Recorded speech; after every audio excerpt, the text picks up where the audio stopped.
ಪ್ರೀತಿಯ ದ್ವಿತೀಯ PUC ವಿದ್ಯಾರ್ಥಿಗಳ ಎಲ್ಲರಿಗೂ ಕೂಡ ಮತ್ತೊಮ್ಮೆ ನಮ್ಮ ಯೂಟ್ಯೂಬ್ ಚಾನಲ್ಗೆ ಸ್ವಾಗತವನ್ನು ಕೋರುತ್ತಿದ್ದೇವೆ. ನಾನು ನಿಮ್ಮ ಇಸ್ಲಾಂ ಸರ್.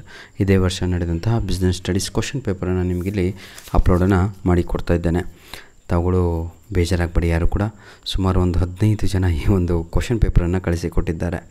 ಆಯಿತಾ, ಸಂಜಯ್ ಅಂತ, ಪಲ್ಲವಿ, ರಕ್ಷಿತಾ, ಯಶು ರೆಡ್ಡಿ, ಶ್ರೀಧರ್, ಯಶು, ಚೇತನ್ ಕುಮಾರ್, ಸಮಂತ್, ಹರಿಣಿ, ಕುಷ್ಮಿತಾ, ದಿಗಂತ್, ಸಂತೋಷ್, ಶಶಿಕಲಾ, ಪ್ರಜ್ವಲ್ ಎಲ್ಲರಿಗೂ ಕೂಡ ಮನಸ್ಸು ಪೂರ್ವಕವಾದ ಧನ್ಯವಾದಗಳನ್ನು ತಿಳಿಸ್ತಾ ಇದ್ದೇನೆ. Thank you so much my dear children. ಬನ್ನಿ ಈಗ ಒಂದೊಂದಾಗಿಯೇ ನಾವು ಈ ಒಂದು ಕ್ವಶನ್ ಪೇಪರನ್ನು ಅನಾಲಿಸಿಸ್ ಮಾಡ್ತಾ ಹೋಗೋಣ. ಟಫ್ ಇತ್ತೋ ಅಥವಾ ಈಸಿ ಇತ್ತೋ ಅಂತ. ನಿಜವಾಗಿಯೂ ಈ ಪೇಪರ್ ಈಸಿ ಇದೆ ಸರ್. ಬನ್ನಿ, ಈ ಕೆಳಗಿನವುಗಳಲ್ಲಿ ಯಾವುದು ನಿರ್ವಹಣೆಯ ಕಾರ್ಯವಲ್ಲ? The right answer is question number 1, that is ಸಹಕಾರ ಅನ್ನುವಂಥದ್ದು ಸರಿಯಾದ ಉತ್ತರ. Which of the following is not A function of management? Cooperating is the right answer. Question number 2, ಒಂದು ಕಾರ್ಯ ಮಾಡಲು ನಿರ್ವಹಣೆಯ ಉತ್ಪನ್ನ ಮಾರ್ಗವೊಂದನ್ನು ಕಂಡುಕೊಳ್ಳುವುದು ವೈಜ್ಞಾನಿಕ ನಿರ್ವಹಣೆ. ಯಾವ ತಂತ್ರವನ್ನು ಈ ವ್ಯಾಖ್ಯಾನಿಸಲಾಗಿದೆ ವಾಕ್ಯದಲ್ಲಿ? That right answer is question number 2, my dear children, ವಿಧಾನ ಅಧ್ಯಯನ. Management should find one best way to perform a task. Which technique of scientific management is defined in this sentence ಅಂತ ಇದೆ. ಅದಕ್ಕೆ ಸರಿಯಾದ ಉತ್ತರ ಆಪ್ಷನ್ ಡಿ ಆಗಿರುತ್ತೆ, method study ಅಂತ. ಕೆಳಗಿನವುಗಳಲ್ಲಿ ಯಾವುದು ಏಕ ಬಳಕೆ ಯೋಜನೆ ಉದಾಹರಣೆಯಾಗಿದೆ? Question number 3, right answer is ಮುಂಗಡ ಪತ್ರ ಅನ್ನುವಂಥದ್ದು ಸರಿಯಾದ ಉತ್ತರ.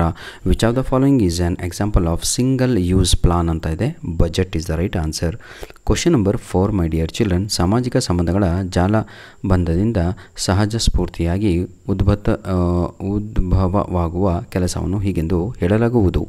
A network of social relationship that arise spontaneously due to interaction at work is called dash ಅಂತ ಇದೆ. is dash. Question number 4, right answer is informal organization. ಅನೌಪಚಾರಿಕ ಸಂಘಟನೆ ಅನ್ನುವಂಥದ್ದು ಸರಿಯಾದ ಉತ್ತರ ಆಗಿರುತ್ತೆ. ಕ್ವಶನ್ ನಂಬರ್ 5, ಯಾವ ಪರೀಕ್ಷೆಯ ನವಕೌಶಲ್ಯಗಳನ್ನು ಕಲಿಯುವ ವ್ಯಕ್ತಿಯ ಸಾಮರ್ಥ್ಯ ಅಳತೆಯಾಗಿದೆ ಅಂತ ಇದೆ. 5ನೆಯ ಪ್ರಶ್ನೆಗೆ ಸರಿಯಾದ ಉತ್ತರ ಬಂದು, ಪ್ರೀತಿಯ ವಿದ್ಯಾರ್ಥಿಗಳೇ, ಆಪ್ಟಿಟ್ಯೂಡ್ ಟೆಸ್ಟ್, ಯೋಗ್ಯತೆ ಪರೀಕ್ಷೆ ಅಂತ. The test which is help in asserting the individual capacity for learning new skills. ಆಯಿತಾ, ಈಸ್ ಆಪ್ಟಿಟ್ಯೂಡ್ ಟೆಸ್ಟ್. ಈ ಕೆಳಗಿನ ಬಿಟ್ಟ ಸ್ಥಳಗಳಿಗೆ ಸರಿಯಾದ ಉತ್ತರವನ್ನು ಆಯ್ಕೆ ಮಾಡಿ ಬರೆಯಿರಿ ಅಂತ ಇದೆ. ಕ್ವಶನ್ ನಂಬರ್ 11ಕ್ಕೆ ಸರಿಯಾದ ಉತ್ತರ, ಪ್ರೀತಿಯ ವಿದ್ಯಾರ್ಥಿಗಳೇ, 6 ಸೆಕೆಂಡ್ ಪಾರ್ಟಲ್ಲಿ 6, ಕೋಆರ್ಡಿನೇಷನ್ ಎನ್ಶ್ಯೂರ್ಸ್ ಡ್ಯಾಶ್ ಅಂತ ಇದೆ. ಇದಕ್ಕೆ ಸರಿಯಾದ ಉತ್ತರ ಯೂನಿಟಿ ಆಫ್ ಆ್ಯಕ್ಷನ್ಸ್ ಅಂತ ಇದಲ್ವಾ, ಅದೇ ಸರಿಯಾದ ಉತ್ತರ. ಅಂದರೆ ಸಮಾನತೆಯ ಡ್ಯಾಶ್ ಅಂತ ಹೇಳಿದರೆ ಕ್ರಿಯೆಯ ಏಕತೆಯನ್ನು ಖಚಿತಪಡಿಸುತ್ತದೆ ಅಂತ. Question number 7, complete change in the attitude of workers and the management towards each other is called dash. 7ನೆಯ ಪ್ರಶ್ನೆಗೆ ಸರಿಯಾದ ಉತ್ತರ ಬಂದು ಮೆಂಟಲ್ ರೆಸಲ್ಯೂಷನ್ ಅಂತ. ಅಂದರೆ ಕಾರ್ಮಿಕ ಮತ್ತು ನಿರ್ವಹಣಾಂಗಗಳು ಇಬ್ಬರೂ ಸಂಸ್ಥೆಯ ಮತ್ತು ಹಾಗೂ ತಮ್ಮ ಅಭಿವೃದ್ಧಿ ಪರಸ್ಪರ ಅವಶ್ಯಕತೆಗಳನ್ನು ಅರಿತುಕೊಂಡು ತಮ್ಮ ಮನೋಭಾವನೆಗಳನ್ನು ಸಂಪೂರ್ಣವಾಗಿ ಬದಲಾಯಿಸಿಕೊಳ್ಳುವುದಕ್ಕೆ ಮಾನಸಿಕ ಕ್ರಾಂತಿ ಎಂದು ಕರೆಯುತ್ತೇವೆ. Question number 8, it is very difficult to predict the future happening because business environment largely dash ಅಂತ ಇದೆ. ಅನ್ಸರ್ಟೈನ್ ಅನ್ನುವಂಥದ್ದು ಸರಿಯಾದ ಉತ್ತರ.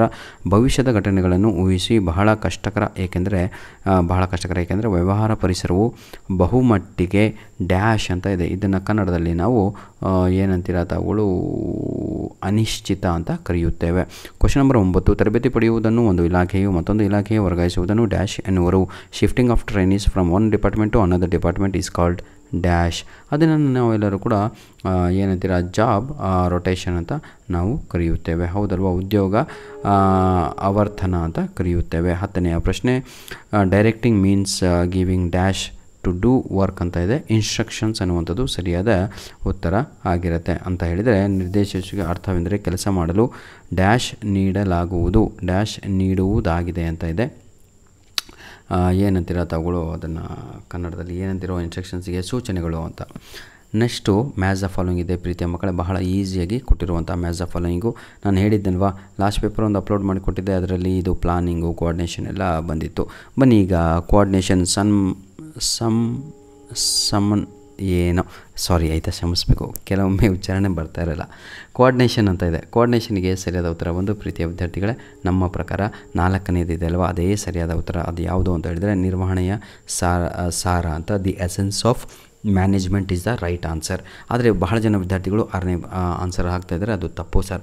ಪ್ಲಾನಿಂಗ್ ಯೋಜಿಸುವಿಕೆ ಅಂದರೆ ಏನು ಅಂತ ಇದೆ. ಇದಕ್ಕೆ ಸರಿಯಾದ ಉತ್ತರ ಬಂದು ಪ್ರೀತಿಯ ವಿದ್ಯಾರ್ಥಿಗಳೇ ಅದು ನಿರ್ವಹಣೆಯ ಪ್ರೈಮರಿ ಫಂಕ್ಷನ್ಸ್ ಆಫ್ ಮ್ಯಾನೇಜ್ಮೆಂಟ್ ಅನ್ನುವಂಥದ್ದೇ ಸರಿಯಾದ ಉತ್ತರ ಆಗಿರುತ್ತೆ. ಅಥಾರಿಟಿ ಅಂತ ಇದೆ. ಇದಕ್ಕೆ ಸರಿಯಾದ ಉತ್ತರ ಬಂದು ರೈಟ್ ಟು ಕಮ್ಯಾಂಡ್ ಅಂತ. ಅಧಿಕಾರ ಅಂದರೆ ಆಜ್ಞೆ ನೀಡುವ ಅಧಿಕಾರ ಅಂತ. ಮೊಗಸಾಲೆ ಪ್ರಶಿಕ್ಷಣ ಅಂತ.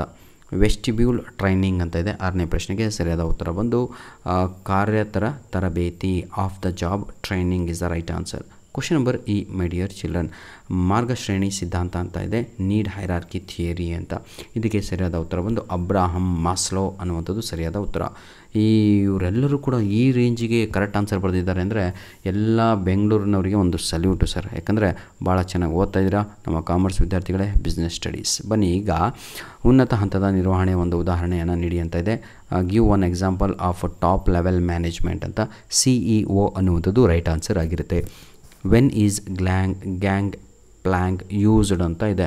ಯಾವಾಗ ಯೂಸ್ ಮಾಡ್ತೀವಿ ಅಂದರೆ it is used to direct communication between the employees and at the same level of authority to avoid the delay in communication, that is called gang plank. ಆ ಸಮಯದಲ್ಲಿ ನಾವು ಗ್ಯಾಂಗ್ ಪ್ಲ್ಯಾಂಕನ್ನು ಯೂಸ್ ಮಾಡ್ತೀವಿ.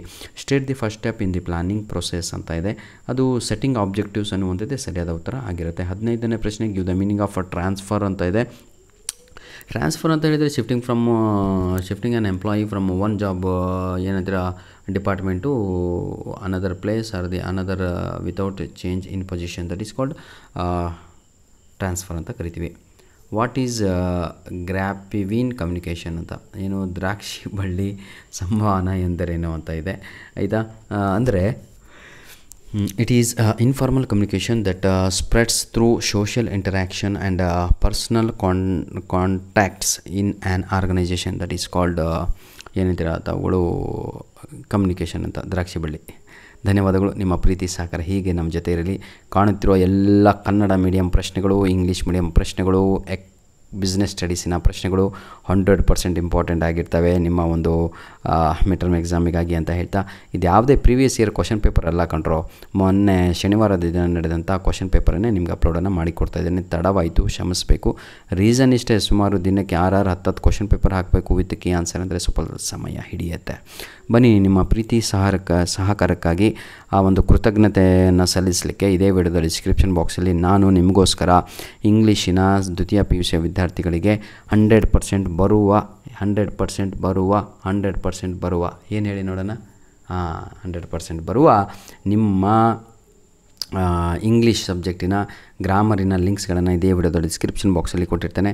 ಒಮ್ಮೆ ಆ ಲಿಂಕ್ಸ್ಗಳನ್ನು ಕ್ಲಿಕ್ ಮಾಡಿಕೊಂಡು ಯುಟಿಲೈಸ್ ಮಾಡಿಕೊಂಡು ಕಲೀರಿ. 100% ನಿಮ್ಮ ಎಕ್ಸಾಮ್ ಚೆನ್ನಾಗಾಗತ್ತೆ ಅಂತ ಹೇಳ್ತಾ ವಿಡಿಯೋನ ಇಲ್ಲಿಗೆ ಮುಗಿಸ್ತಾ ಇದ್ದೇನೆ. ಯಾರು ಕೂಡ ಕಡಿಮೆ ಅಂಕಗಳನ್ನು ತೆಗಿಬಾರ್ದು. ಯಾಕಂದರೆ ಇಷ್ಟೊಂದು ನಾವು ನಿಮಗೋಸ್ಕರ ವಿಡಿಯೋಗಳನ್ನು ಮಾಡ್ತಾಯಿದ್ದೀವಿ, ನಿಮಗೋಸ್ಕರ ನಾವು ಕಷ್ಟಪಡ್ತಾಯಿದ್ದೀವಿ, ಹೌದಲ್ವಾ. ಧನ್ಯವಾದಗಳು ವಿದ್ಯಾರ್ಥಿಗಳೇ. God bless you all the best.